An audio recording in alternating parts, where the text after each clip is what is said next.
আমি টুম্পা অটোওয়ালি পৌঁছে দেবই টাইমলি। কিরে কেমন লাগছে? দারুণ মামা। আমার তো মনে হয় আমি এই কাজটাই সব থেকে ভালো করতে পারি। একদম ঠিক বলেছিস টুম্পা, আমার বিশ্বাস তুই অটোওয়ালি হয়েই আবার সব কিছু ঠিক করতে পারবি।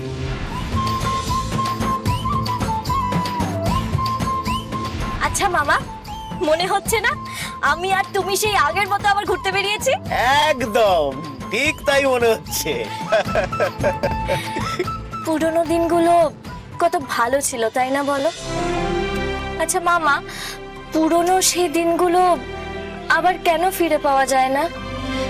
আসলে জানিস মা, কিছু পুরনো জিনিস আছে সেটা চাইলেও ফিরিয়ে আনা যায় না। কিন্তু তুই বল, তোর সব থেকে প্রিয় জিনিসটা তোর কাছে কিন্তু ফিরে এসেছে, তোর জান। পাসনি বল? তোর সব থেকে দুঃখের সময় এই জানই তোর পাশে ছিল, আর আজকে দেখ সেই জানই তোর কাছে ফিরে এসেছে, তাই না?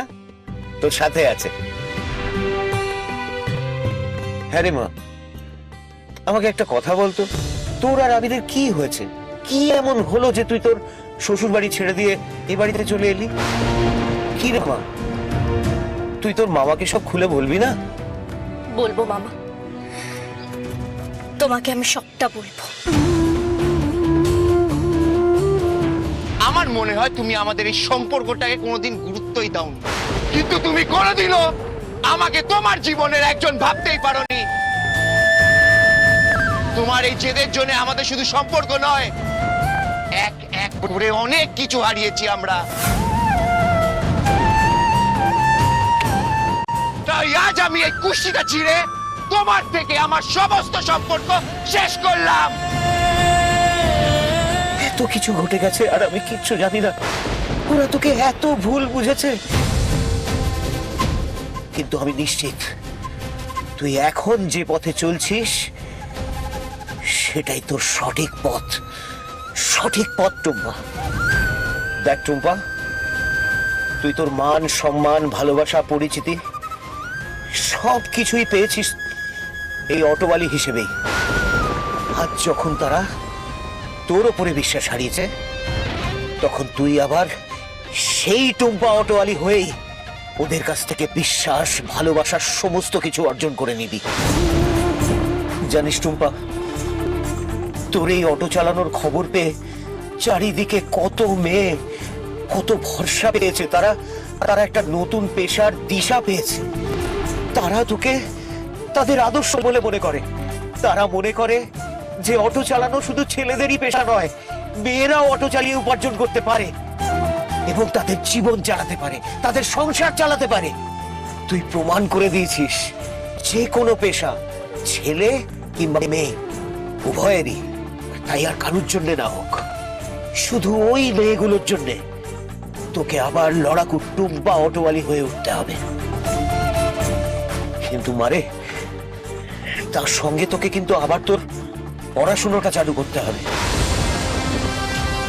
জানিস মা, ছেলেবেলায় মাস্টার মশাইরা বলতেন, স্বদেশে পূজ্যতে রাজা বিদ্যান সর্বত্র পূজ্যতে। মানে যিনি রাজা তিনি শুধু তার নিজের রাজ্যেই সম্মান পান, কিন্তু যে বিদ্যান সে পৃথিবীর যেখানে হোক সর্বত্র সব জায়গাতে সম্মান পায়, সম্মান অর্জন করে নিতে পারে। তোকে আবার পড়াশোনাটা শুরু করতে হবে। তুমি একদম আমাকে সঠিক পথের দিশা খেয়েছো। আমি আর হাল ছাড়বো না। এবার আমি অটোওয়ালি হয়েই এমন আদর্শ হয়ে উঠবো সবার যে কেউ আর কোনোদিনও কোনো অটোওয়ালির সম্বন্ধে খারাপ মন্তব্য করার সাহস পাবে না, আর কোনো অটোওয়ালিকে নিচু নজরে দেখার ক্ষমতা হবে না। সাবাস সাবাস টুম্পা। সত্যি সঞ্জয় বাবু আবার নিজের পায়ে উঠে দাঁড়িয়েছে, এটা দেখে খুব ভালো লাগছে। বোমা, আবিরকে তুমি মানুষের মতো মানুষ করেছো, তুমি দেখো গতি বাংলা আমাদের পরিবারের নাম মান সম্মান অনেক উঁচুতে নিয়ে যাবে। আজকে আবির এত ভালো একটা কাজ করেছে, গর্বে আমার বুকটা ভরে গেল। দেখেছো আমার দাদা সবাইকে নিয়ে কত ভাবে। ও অমনি তোর দাদা হয়ে গেল, তাই না? টুম্পা যে আবার নিজের কাজে ফিরছে সেটা শুনেও বেশ ভালো লাগছে। দেখো ওমা, আমাদের তো কোনো আপত্তি ছিল না ওর অটো চালানো নিয়ে, বরং ওর অটো চালানো নিয়ে আমাদের গর্ববোধ হতো, কারণ ও সংসারটাকে পথে বসতে দেয়নি, যে কারণে অনেক মেয়ের কাছেও আদর্শ হয়ে দাঁড়িয়েছে এবং তাদেরকে একটা উপার্জনের নতুন পথ দেখিয়েছে। কিন্তু আবির আর অনুরাধা তো এখনো বাড়ি ফিরলো না, এত দেরি হচ্ছে কেন বলো তো? আসলে ঠাম্মি আমরা গতি বাংলাকে একটা অন্য উচ্চতা থেকে নিয়ে যেতে চাইছি, তাই সবকিছু সামলাতে আমাদের অফিসে একটু বেশি সময় দিতে হচ্ছে। কিন্তু আমার বিশ্বাস ঠাম্মি, আমরা যদি কয়েকটা দিন সময় দিতে পারি তাহলে গতি বাংলাকে আমরা উন্নতির শীর্ষে নিয়ে যেতে পারবো। সবই বুঝতে পারছি বড় নাগবু, কিন্তু তোমার শরীরের এখন যা অবস্থা, সন্ধ্যের পর তুমি কিন্তু বাড়ির বাইরে একদম থাকবে না। ঠিক আছে ঠাম্মি, আমি খেয়াল রাখবো। আচ্ছা মা, আপনাকে কিছু দেওয়ার আছে, এই টাকাগুলো আপনি আপনার কাছে রাখুন। এই টাকা তুমি আমায় দিচ্ছ কেন? এই টাকাগুলো আমি আপনাকে দিচ্ছি না, এই টাকাগুলো টুম্পা আমাকে দিয়ে গেছে আপনাকে দেওয়ার জন্য। কিন্তু আমি একটা কথা বুঝতে পারছি না বড়নাথ বউ, টুম্পা এই টাকাগুলো তোমায় কেন দিয়ে গেছে? আসলে দাদু, টুম্পা যে টাকাগুলো আমাকে দিয়ে পরিষ্কারভাবে বলে গেছে যে ও মল্লিক বাড়ি কারোর সাথে কোনো সম্পর্ক রাখতে চায় না।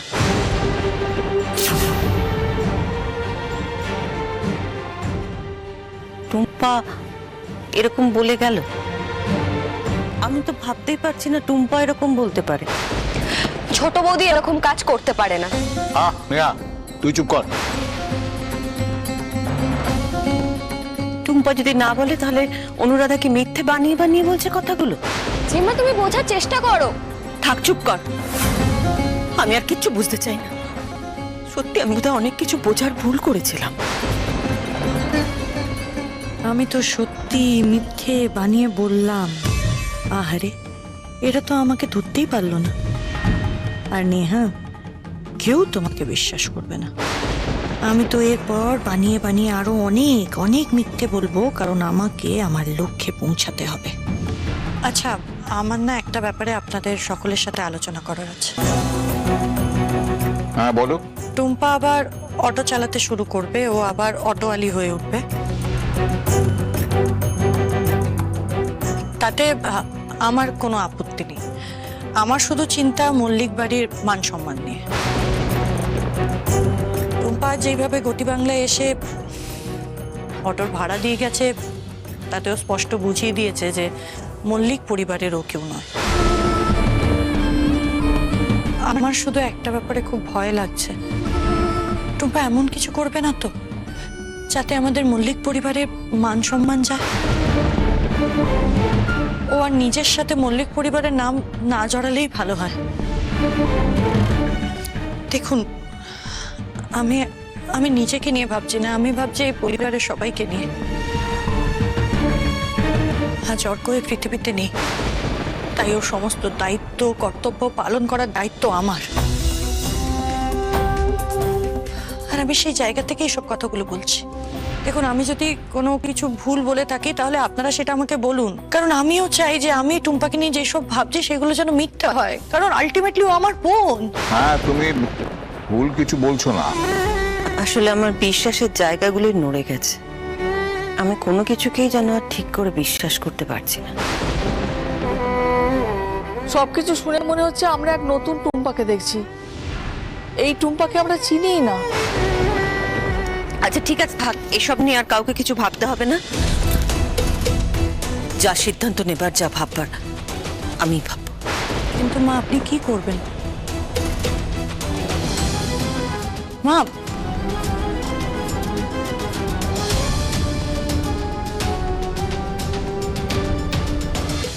বাবা, ইনি তো দেখছি হেভি ছুটেছেন।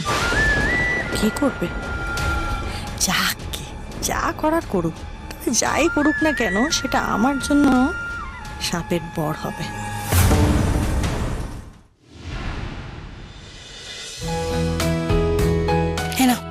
চাটা খেয়ে নাও। খুব ভালো করেছো জানো তো, আজকে মন্দিরে পুজোটা দিয়ে এসে আজ মেয়েটা আবার নতুন করে লড়াই শুরু করছে। হ্যাঁ বৌদি, মেয়েটাকে যেন আর পিছনে ফিরে তাকাতে না হয়, কেউ যেন আর সাহস না পায় ওকে অপমান করার। জানো সোনালি, আমি না সত্যি তোমাকে বুঝতে ভুল করেছিলাম। আমার খালি মনে হচ্ছিল যে তুমি কেন টুম্পার সাথ দিচ্ছ না, কেন ওর পাশে থাকছো না। কিন্তু তুমি যে ভিতর ভিতর এতটা কষ্ট পাচ্ছিলে সেটা এইসবের মাঝে বুঝতে পারিনি, জানো তো। তুমি ওকে ক্ষমা করে দাও সোনালি। বৌদি, তুমি সম্পর্কে আমার গুরুজন, আমার কাছে ক্ষমা চেয়ে আমাকে ছোট করো না। আর আজকে এমন একটা দিন, পুরনো কথা ভেবে কষ্ট পেয়ে কি লাভ বলো?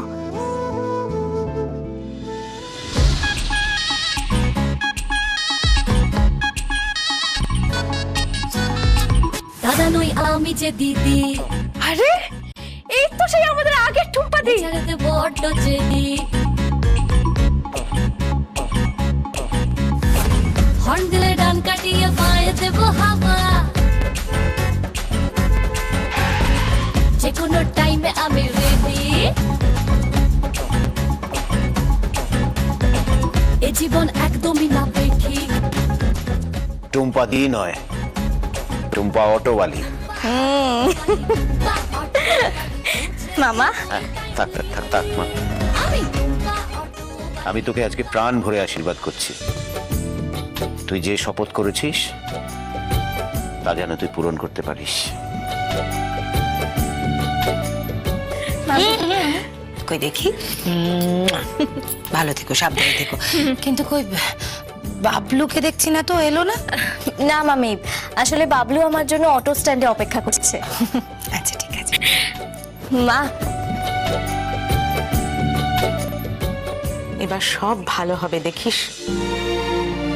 এই যে শোনো, বলছি শুভ কাজে যাচ্ছ, মুখে একটু দই চিনি দিয়ে যাও। আবার আর একবার রাগ করো। আচ্ছা ঠিক আছে, আমি এবার আসছি। হ্যাঁ আসি, টাটা। ধোকা ধোকা, মা গো, মেয়েটা যেন এবার সব কাজে সফল হয়। যা টুম্পা যা, আবার সেই টুম্পা অটোওয়ালি হয়েই জীবনের দ্বিতীয় লড়াইটা শুরু কর।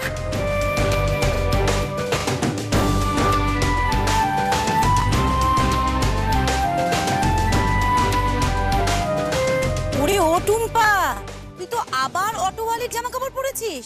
তুই কি অটো চালাবি নাকি?